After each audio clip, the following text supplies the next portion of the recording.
जा रही हैं। इसको 21वीं सदी का सबसे बड़ा खतरा बताया जा रहा है। चलिए आपको इसे एक बहुत ही सिंपल उदाहरण के जरिए समझाने की कोशिश करते हैं। ग्लोबल वार्मिंग के कारण होने वाले जलवायु परिवर्तन के लिए सबसे अधिक जिम्मेदार ग्रीन हाउस गैसें हैं। ग्रीन हाउस गैसें वे गैसें होती हैं जो बाहर से मिल रही गर्मी या ऊष्मा को अपने अंदर सोख लेती हैं।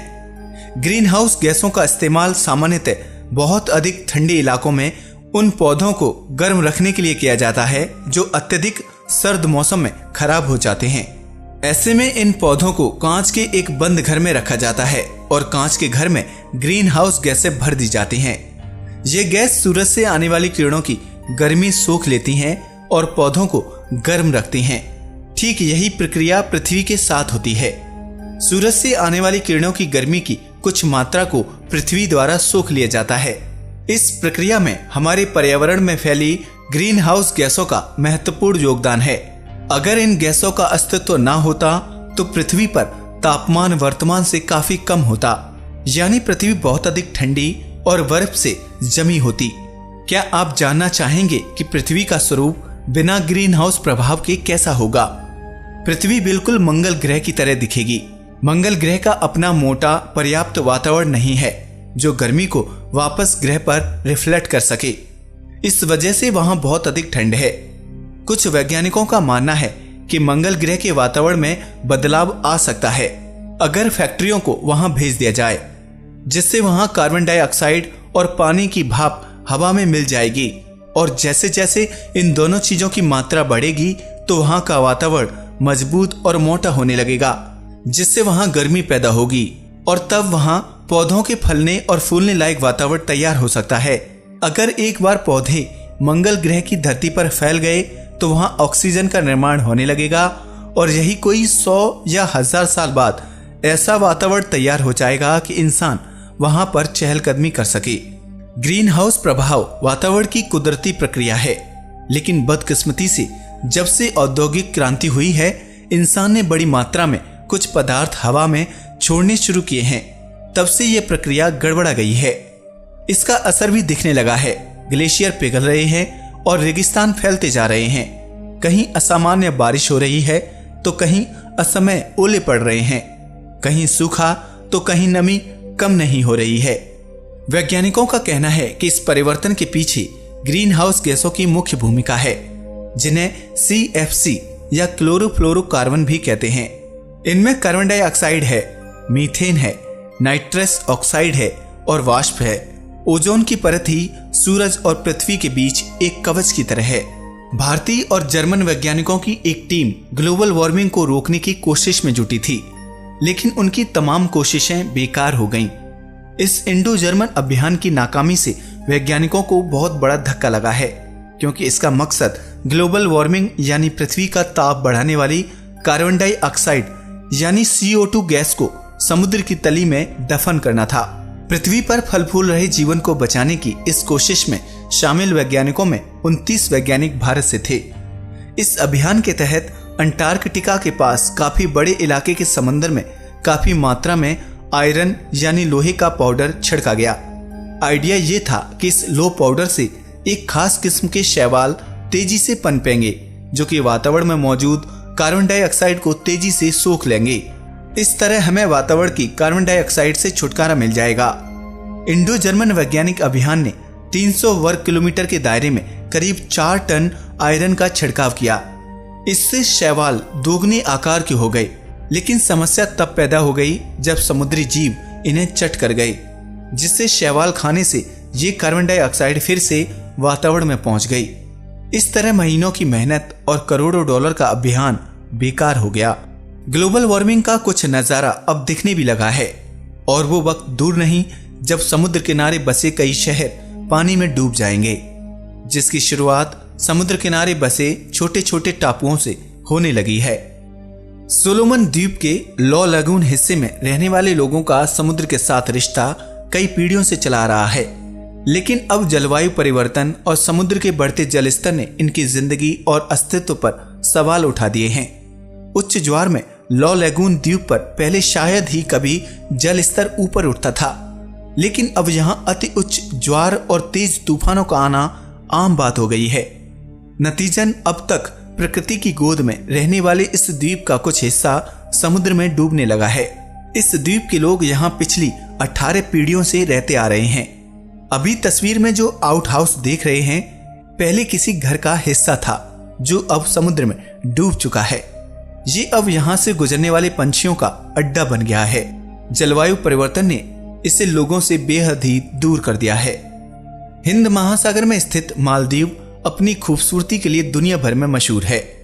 पृथ्वी पर यह भौगोलिक रूप से सबसे निचला द्वीप है। समुद्री स्तर से मात्र 1.5 मीटर ऊंचा यह द्वीप पानी के बढ़ते स्तर के कारण शायद बहुत जल्द रहने लायक भी नहीं बचेगा। इटली के वेनिस शहर में बाढ़ का आना कोई अनोखी बात नहीं है।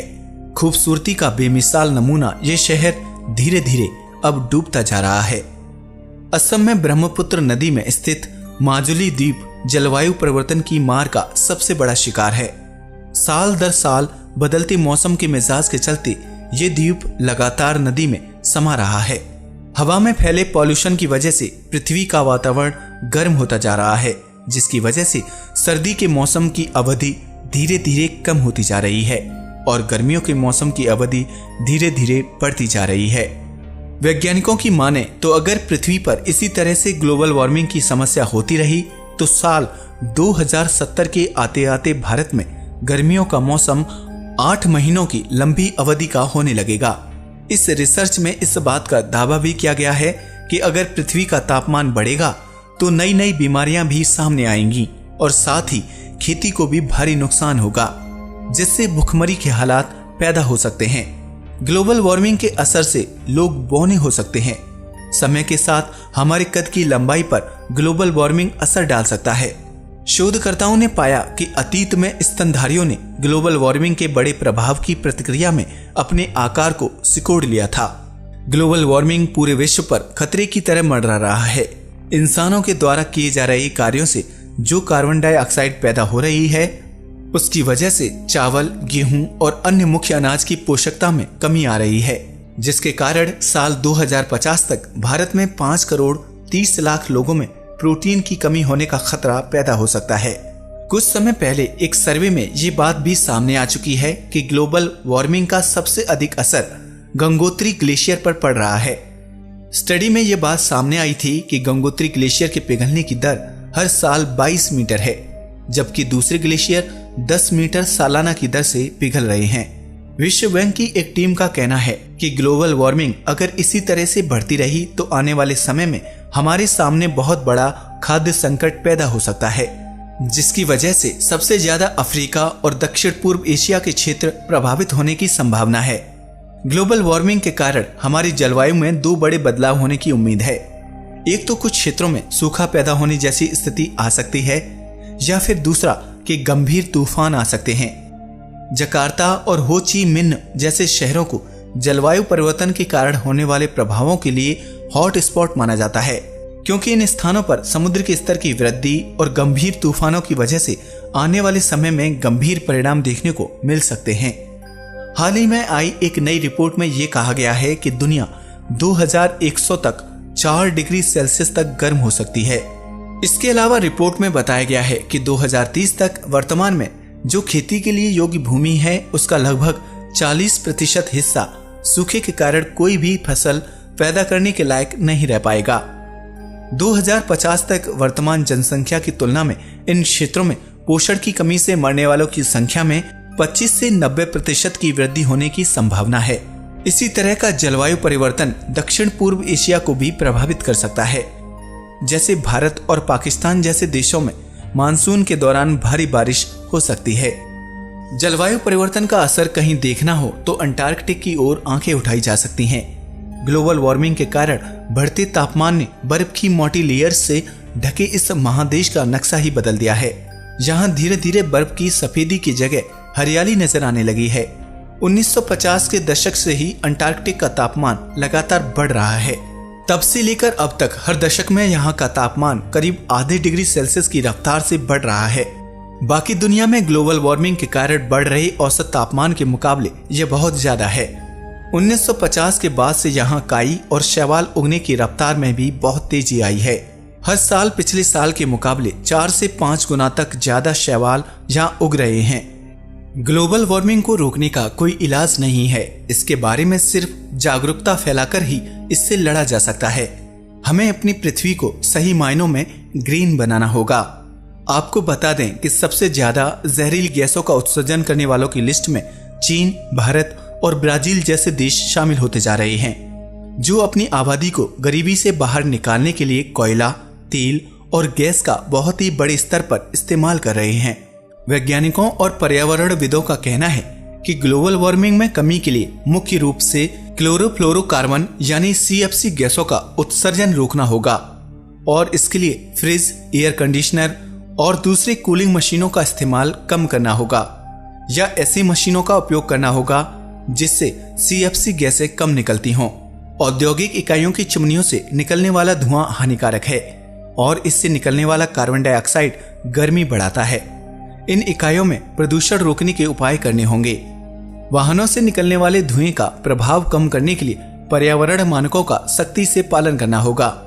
उद्योगों और खासकर रासायनिक इकाइयों से निकलने वाले कचरे को फिर से उपयोग में लाने लायक बनाने की कोशिश करनी होगी और प्राथमिकता के आधार पर पेड़ों की कटाई रोकनी होगी।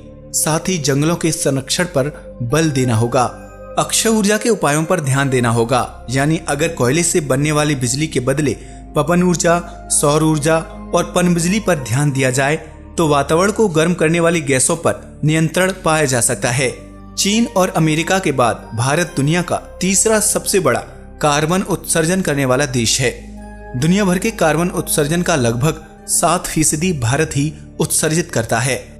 दिसंबर 2015 में पेरिस में कॉन्फ्रेंस ऑफ पार्टीज यानी COP की 21वीं बैठक हुई, जिसमें कार्बन उत्सर्जन में कटौती के जरिए वैश्विक तापमान में वृद्धि को 2 डिग्री सेल्सियस के अंदर सीमित रखने की बात हुई। इस बैठक के बाद सामने आए 18 पन्नों के दस्तावेज को COP21 समझौता या पेरिस समझौता कहा जाता है। अक्टूबर 2016 तक 191 सदस्य देश इस समझौते पर हस्ताक्षर कर चुके थे। भारत ने संयुक्त राष्ट्र से 2005 की तुलना में 2030 तक ग्रीन हाउस गैस के उत्सर्जन की सीमा को 35% तक बढ़ाए जाने की मांग की है। भारत ने संयुक्त राष्ट्र जलवायु सम्मेलन को सौंपी अपनी योजना में कहा है कि वो 40% बिजली का उत्पादन गैर जीवाश्म ईंधनों से करेगा। हालांकि भारत ने कोयले के उत्पादन को दोगुना करने की योजना बनाई है, जो कि सालाना 1 अरब टन से भी ज्यादा है। कोयला जीवाश्म ईंधनों में सबसे ज्यादा प्रदूषण फैलाता है, जिसकी वजह से भारत की योजना एक बड़े विवाद का भी मुद्दा है। तेजी से विकास कर रहे दूसरे देशों की तरह भारत ने कहा है कि उसे विकास कार्यों के लिए कोयले की जरूरत है, जो कि एक सस्ता ईंधन होता है। इसलिए विकसित देशों को अपने कार्बन उत्सर्जन में बड़ी कटौती करनी चाहिए। वहीं विकसित देशों का कहना है कि चीन और भारत जैसे विकासशील देशों को भी अपने कार्बन उत्सर्जन में बड़ी कटौती करनी चाहिए, ताकि जलवायु परिवर्तन पर हुए समझौते का मकसद पूरा हो सके। यहाँ आपको बता दूं कि पेरिस जलवायु समझौते को मानने की कोई कानूनी बाध्यता नहीं है। इसके अलावा किसी देश ने अपने कार्बन उत्सर्जन में कितनी कटौती की है, इसकी जांच का भी कोई तरीका अभी मौजूद नहीं है। इसलिए आलोचकों के मुताबिक जब तक ऐसा नहीं हो जाता, पेरिस समझौता कागजों तक ही सीमित रहेगा। हमने टीवी के माध्यम से संसार में ग्लोबल वार्मिंग की वजह से बढ़ रहे खतरों को देखा है। आर्कटिक में पिघलती हुई बर्फ, चटकते ग्लेशियर, अमेरिका में भयंकर तूफानों की बढ़ती घटनाएं बता रही हैं कि हम मौसम परिवर्तन के दौर से गुजर रहे हैं। ध्यान देने वाली बात यह है कि इसका असर सिर्फ समुद्र तटीय इलाकों पर ही नहीं पड़ेगा, बल्कि सभी जगह पड़ेगा। एक रिसर्च के मुताबिक ग्लोबल वार्मिंग की वजह से आर्कटिक की परतों के नीचे दबा मीथेन गैस पिघल सकता है और इसके कारण धरती का तापमान काफी ज्यादा बढ़ जाने की संभावना है। वैज्ञानिकों के मुताबिक अगले 10 साल के अंदर ही जमे हुए मीथेन की बड़ी मात्रा पिघल सकती है। अगर 50 गीगाटन मीथेन का उत्सर्जन होता है तो इसके कारण धरती के तापमान में 0.6 सेल्सियस की तत्काल वृद्धि हो जाएगी और अगर ऐसा हुआ तो ग्लोबल वार्मिंग बेहद चिंताजनक स्तर को छू लेगा।